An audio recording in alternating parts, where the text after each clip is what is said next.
यहाँ एक बड़ी ऊंची बात है, माताओं को इस बात को बहुत विशेष ध्यान से सुनना चाहिए। श्री अनुसुईया जी ने जब यह इच्छा प्रकट की तो श्री किशोरी जी जानकी जी अत्यंत संकोच भाव में आ गई और उन्होंने अपनी संकोच भरी दृष्टि से अपने प्राणधन जीवन श्री रघुनाथ जी की ओर देखा और नेत्रों से ही पूछा कि आपकी क्या आज्ञा है, मैं क्या करूं। तो श्री राम जी ने मुस्कुरा कर कहा कि भगवती, तुम परम भाग्यशालिनी हो, जो महासती तुम्हारे ऊपर यह महान अनुग्रह कर रही हैं। तुम इस दिव्य अंगराग को, वस्त्राभूषणों को अत्यंत प्रेम पूर्वक स्वीकार करो। आप लोग कहेंगे यहां क्या विशेष बात आई। एक महासती के द्वारा,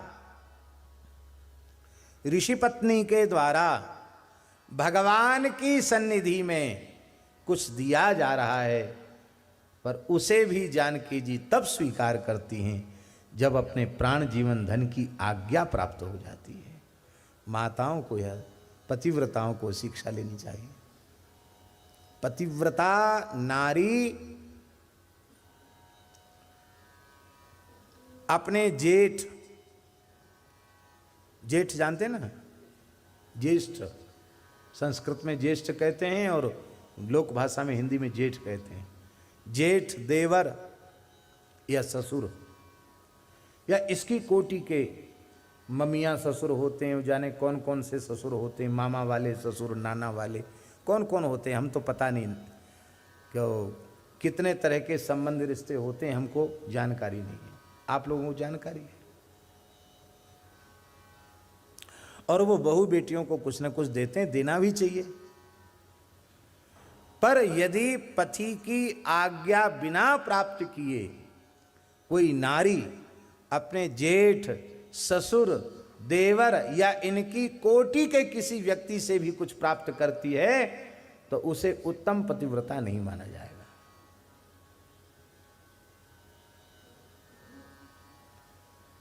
क्योंकि उसने अपना सर्वस्व पति के चरणों में समर्पित किया है। वह पति की काया की छाया है, पति का रुख ही उसका रुख है, पति की अनुज्ञा ही उसका जीवन, पति की अनुज्ञा को समादृत अपने जीवन में करना, यही उसका स्वरूप है।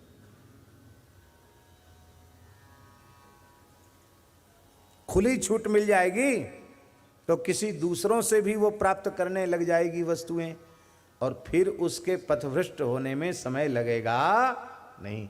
इसलिए यह मर्यादा स्थापित की गई। ठीक इसी प्रकार का धर्म भागवत धर्म, वैष्णव धर्म है। जैसे पतिव्रता सब कुछ अपने पति से ही चाहती है और किसी से कुछ नहीं चाहती है, ऐसे ही वैष्णव जो कुछ चाहेगा वह अपने इष्ट आराध्य भगवान से ही चाहेगा और इसके अतिरिक्त कुछ नहीं चाहेगा। पतिव्रता नारी किसी से कुछ मांगती है तो यही मांगती है कि ये ठीक ठाक बने रहें, इनकी दीर्घायु हो, ये प्रसन्न रहें, इनका सुख सौभाग्य बढ़े, इनके चरणों में हमारी भक्ति बढ़े। ऐसा पतिव्रताओं का भाव होता कि नहीं? ऐसे ही भागवत धर्माश्रयों का भाव होता है। वे निरंतर यही भाव रखते हैं कि बस हम जो कुछ कर रहे हैं इससे भगवान हरिहर के चरणों में हमारी प्रीति हो। बोलो भक्तवत्सल भगवान की जय। इस प्रेम के अतिरिक्त और वे कुछ चाहते नहीं हैं। देखिए, ब्रज गोपियां, ब्रज कुमारिकाएं भगवती कात्यायनी का पूजन करती हैं, कात्यायनी का व्रत करती हैं, अनुष्ठान करती हैं 1 महीने तक। हेमंते प्रथमे मासी नंद ब्रज कुमारिका चेरुर्हविष्यं भुञ्जाना कात्यायन्यर्चनम व्रतम।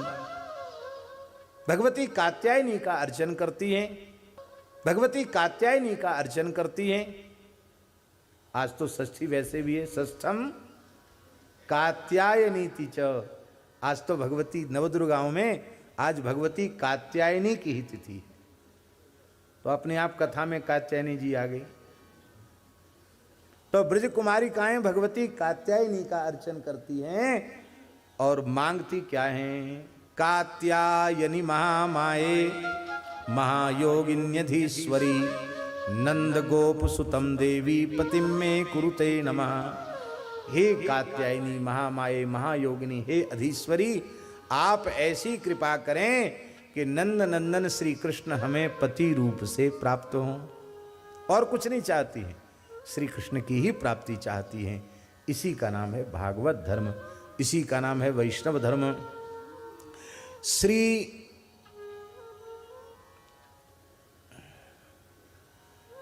अनुसुईया जी कह रही है, ताम कथाम श्रोतुमिच्छामि विस्तरेण च मैथिली यथा भूतं च कार्त्स्नेनो तन्मे त्वं वक्तुमर्हसि।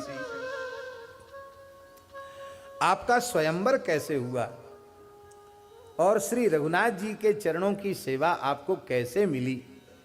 श्री राम जी से विवाह आपका किस प्रकार से हुआ? यह आपके विवाह का प्रसंग में श्रवण करना चाहती हूँ, विवाह लीला का श्रवण करना चाहती हूँ, विस्तार से उसको सुनाओ। श्री जानकी जी ने संकोच में भर करके सारी बात सुनाई है। अनुसुईया जी बहुत प्रसन्न भई हैं और कहा, अलंकुरु चतावत्वं प्रत्यक्षम मम मैथिली प्रीतिम जनय में वत्से दिव्यालंकार शोभिनी।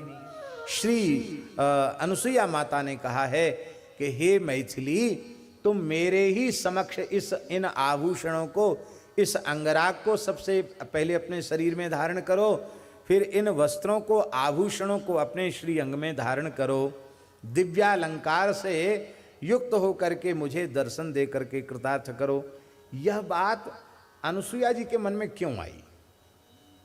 ये प्रश्न है। श्रीमद् वाल्मीकि रामायण के अनुसार श्री जानकी जी ने भी मुनि चीर धारण किए हैं। यद्यपि उस समय का जो प्रसंग है वो बड़ा अद्भुत है। भगवान वशिष्ठ भी विह्वल हो गए हैं और उन्होंने मुखर विरोध किया है कैकेयी के इस दूषित भाव का। कह रे, तूने राम जी के लिए वनवास मांगा है कि मैथिली जानकी जी के लिए?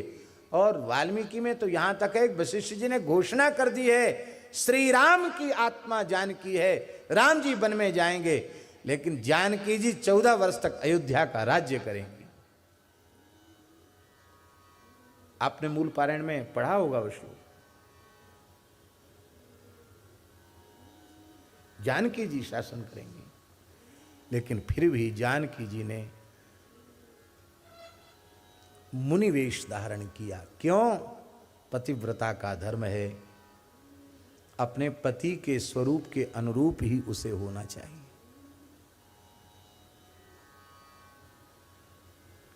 वहां लिखते हैं महाराज जी वाल्मीकि महर्षि, ऐसे लगता है कि मानो कोई श्रमणा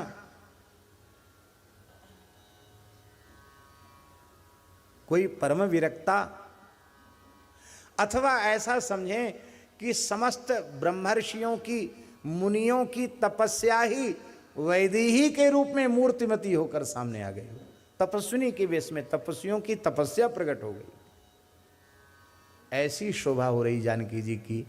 इसको देख करके श्री अनुसुईया जी के मन में बड़ा खेद हुआ कि अरे भाई, ये तो हम जंगल में रहने वाली ऋषि पत्नियों को ही शोभा देते हैं। इन राजकुमारी का दर्शन तो, मैथिली का दर्शन तो सुंदर नई साड़ी, नए आभूषण, इसके रूप में ही इनका दर्शन होना चाहिए। और यह भाव उसकी पूर्ति श्री जानकी जी ने की। और देखो एक बात और है, हम सब कपड़ा नहीं पहन सकते हैं। पहन सकते हैं क्या? नहीं पहन सकते। जितना कपड़ा आता सब पहन सकते हैं क्या? उतना तो नहीं पहन सकते। पर जो भी वस्त्र लेके आता उसकी ये भावना जरूर रहती है कि हमारा कपड़ा महाराज पहने। रहती भावना कि नहीं रहती? और कई बार तो लोग कह भी देते हैं महाराज ये जरूर पहनना। तो भैया अब तुम्हारी आज्ञा का कहीं उल्लंघन हो गया तो हमको दोष लगेगा। ऐसा करो उड़ा ही दो हमको, तो तुम समझ लो कि हमने पहन लिया। ऐसा होता कि नहीं होता? तो जो कोई वस्त्र आभूषण है तो उसकी इच्छा होती कि मेरे सामने पहने। परम श्रद्धेय स्वामी अखंडानंद सरस्वती जी बंबई में थे, एक भक्त ने उनको आमंत्रित किया, वहाँ जाने लगे तो एक बनियान उन्होंने पहनी जो पुरानी थी और एक दो जगह कहीं कहीं छेद भी उसमें हो रखे थे। तो उनकी सेवा में रहने वाले स्वामी जी ने कहा कि अरे स्वामी जी, ये तो पुरानी हो गई है, कहीं छिद्र भी हो गए हैं, इसको हटाइए, दूसरी पहन लीजिए, गंजी बनियान दूसरी पहन लीजिए। उन्होंने कहा नहीं नहीं, हम यही पहनेंगे, ये अच्छी नहीं लग रही, आप दूसरी पहन। बोले सन्यासी को अच्छे बुरे से क्या कोई सजावट थोड़ी करनी है, लज्जा का ढकना है, आवरण है, कपड़ा पहन लिया। तो सेवा में रहने वाले कई बार लोग मुंह लग जाते हैं, नहीं नहीं स्वामी जी ये तो ठीक नहीं है, तो दूसरी पहन लीजिए। कह दिया ना हम यही पहनेंगे, चुप हो गया बेचारा, यही पहनेंगे तो पहनेंगे। जब उस भगत के यहाँ गए, उसको बड़ी प्रसन्नता हुई कि 3 वर्ष पहले स्वामी जी हमारे यहाँ आए थे और जो गंजी हमने भेंट की थी वही पहने हुए। अरे खुश हो गया महाराज, वाह प्रसन्न। तो उनसे बोले कि देखो, अपने एक नए पुराने से कोई लेना देना नहीं है कि फटी पुरानी है कि अच्छी नहीं है। किसी के भी चित्त में प्रसन्नता हो गई, उसने कभी कोई वस्तु दी थी, अब उसके घर पहन के चलेगा, उसको प्रसन्नता हो गई, हमको इसी से प्रसन्नता हो गई। हमारा कोई आग्रह नहीं है कि नई है कि पुरानी है, कैसी है। तो भगत के यहाँ उसकी दी हुई पहन के गए तो उसको खुशी हो गई। बोलो भक्तवत्सल भगवान की ये है। तो ये भाव होता है कि ये धारण करे। राघव प्रीति दाने न तपस्विन्या जहर्ष च। राम जी बहुत प्रसन्न हुए हैं कि महासती अनुसुईया ने प्रीति दान किया, प्रेम दान किया श्री जानकी जी को। और श्री अनुसुईया जी देखिए, एक बात प्रसंगवश हम निवेदन करें, नारी में पातिव्रत होना चाहिए, यह बात तो ठीक ही है, सर्वथा ठीक है। ठीक इसी प्रकार पुरुष में भी एक पत्नी व्रत होना चाहिए। पुरुष वर्ग में शिथिलता आ गई थी, एक पत्नी व्रत लोग नहीं थे। राम जी ने इस मर्यादा को स्थापित किया, एक पत्नी व्रत का भगवान श्री राम ने आदर्श इस धरती पर स्थापित किया। और महाराज जी, यह एक पत्नी व्रत, यह इतना उत्कृष्ट व्रत है, इतना उत्कृष्ट व्रत है कि इस व्रत के पुण्य का फायदा भगवान को कृष्णावतार में भी मिला। कृष्णावतार में भगवान को इसका लाभ मिला। आप कहेंगे कहाँ लाभ मिला, आप बताओ। इसके लिए पढ़ना पड़ेगा, पढ़िए, महाभारत पढ़िए। महाभारत में सुरत सुधन्वा से जब युद्ध हुआ है, अश्वमेध पर्व की कथा है। वहां सुरत सुधन्वा ने प्रतिज्ञा, वो भी कृष्ण भक्त है, उसने प्रतिज्ञा की है कि अर्जुन ने 3 बाण निकाल कर रखे हैं कि मैं 3 बाणों से यदि इसका वध न कर सका, सुरथ का वध न कर सका, तो मैं जीवित ही अग्नि में प्रवेश कर जाऊंगा।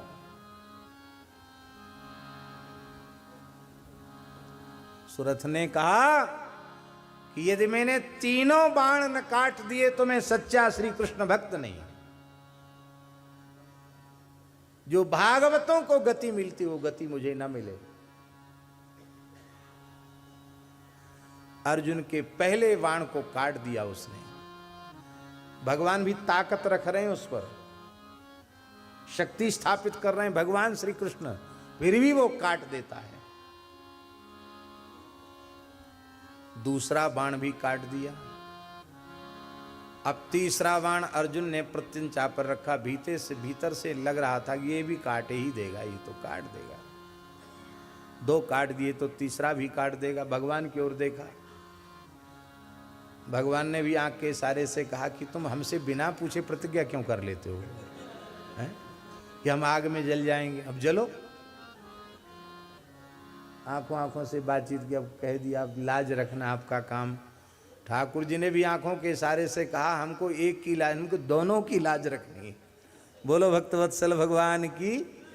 क्योंकि तुम भी मेरे भक्तों सी में सखा, इष्टो सी में सखा चेती, मेरे इष्ट हो, प्रिय हो, मेरे सखा हो, और जो सामने है वो भी मेरा अनन्य अनुरागी प्रेमी भक्त है। तो अब कैसे हुए, तुमको भी आग से बचाना है हमको। तो भगवान श्री कृष्ण ने कहा कि श्री रामावतार में जो मैंने एक पत्नी व्रत का पालन किया था, मैं उसका पुण्य इस बाण के अग्रभाग पर प्रतिष्ठित करता हूं, जिससे मेरे मित्र अर्जुन की प्राण रक्षा हो जाए।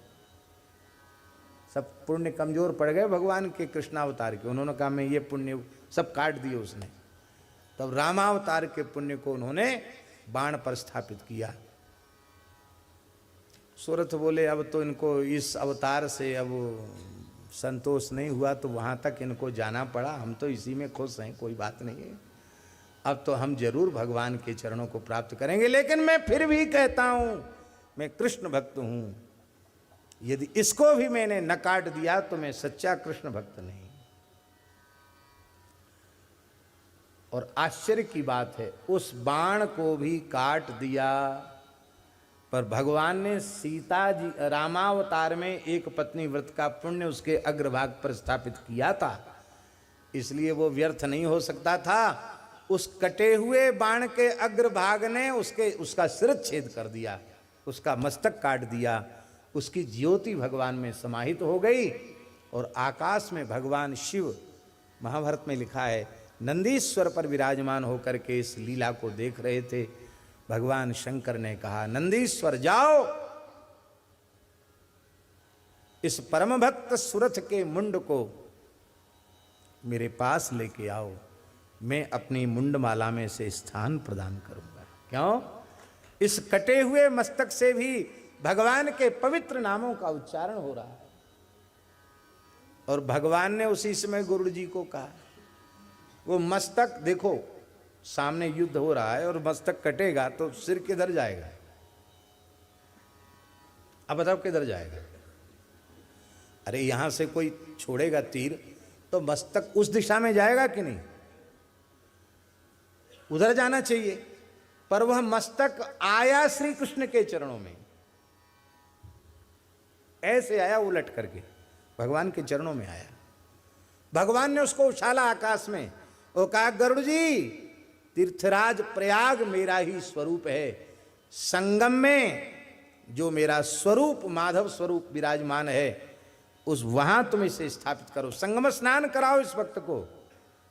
गरुड़ जी महाराज मुंड लेकर उड़े हैं प्रयाग की ओर, और नंदीश्वर को शंकर जी ने आज्ञा दी है कि जाओ हमारी मुंडमाला में ले आओ। अब भागदौड़ मच गई, एक ही मुंड के पीछे गरुड़ जी दौड़ लगा रहे हैं, पीछे से नंदीश्वर दौड़ लगा रहे हैं। और अंत में गरुड़ जी ने वह मुंड मस्तक त्रिवेणी संगम में स्थापित किया है। गरुड़ जी तत्काल कूद गए संगम में, नंदीश्वर तत्काल कूद गए संगम में, और वहां से मुंड लेकर आए हैं नंदीश्वर भगवान, शिव जी को अर्पित किया है। शिव जी ने अपनी मुंडमाला में उसे स्थान दिया। ये महाभारत में निवेदन करूं, नारी को पतिव्रता होना चाहिए, यह अवश्य है, पर पुरुष को भी एक पत्नी व्रत होना चाहिए, संयमी सदाचारी होना चाहिए। ऐसा जो गृहस्थाश्रम है जहाँ पति एक पत्नी व्रत हो और नारी परम पतिव्रता हो और दोनों ही भगवान के भक्त हों, तो चाहे जितना भयंकर कलिकाल हो, उस दंपति के कल्याण में फिर संदेह का किंचित भी अवसर नहीं। घर में सुख समृद्धि, दरिद्रता का अभाव पतिव्रता नारी के कारण होता है। घर में दुख दारिद्र आवे, क्लेश अशांति आवे, तो निश्चित ही नारी अपने धर्म से डिगी है, अन्यथा ऐसा नहीं होता। नारी नहीं डिगी तो पुरुष डिगा है, कोई ना कोई तो डिगा है। इसलिए भैया केवल एक पक्ष ही नहीं, दोनों पक्ष। नारी पतिव्रता हो तो पति सदाचारी होना चाहिए। लेकिन एक बात हम फिर निवेदन करें, धर्माचरण किसी की होड़ में नहीं किया जाता है।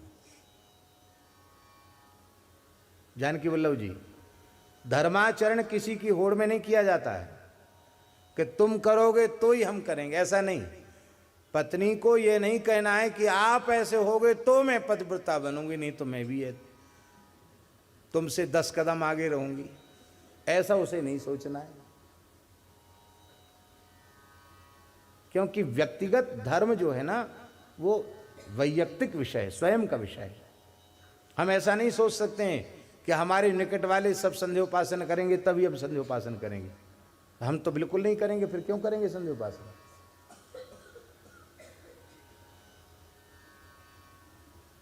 हम दूसरों को कहते हैं कि तुम इतनी माला जप करो और हम उससे कम जपें तो हमको कहने का अधिकार नहीं है। हम दूसरों को कहते हैं कि तुम इतनी माला जप करो और हम उससे कम जपें तो हमको कहने का अधिकार नहीं है।